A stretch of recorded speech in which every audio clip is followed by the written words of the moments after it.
የሞዛምቢክ ካቶሊክ ጳጳስ ወጣቶች ውሳኔዎችን በሚያደርጉበት ጊዜ ጠንቃቃ እንዲሆኑ አሳሰቡ።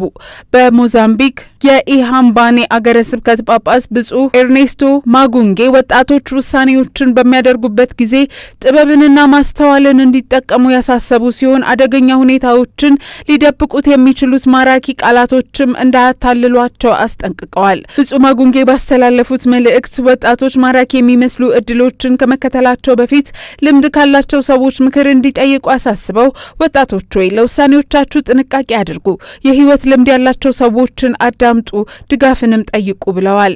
ብፁዕነታቸው በመልእክታቸው ወጣቶች ስለ ትምህርት፣ ስራና የወደፊት ህይወታቸው በሚወስኑበት ጊዜ ማስተዋልን እንዲከተሉ አጽንኦት ሰጥተው ወጣቶች ጥሩ የህይወት ልምድ ካላቸው ሰዎች ጥበብንና የማስተዋል አቅምን በመጠየቅ በህይወት ተሞክሯቸው ኃላፊነት የሚሰማቸው መሆን እንዳለባቸው ገልጸዋል።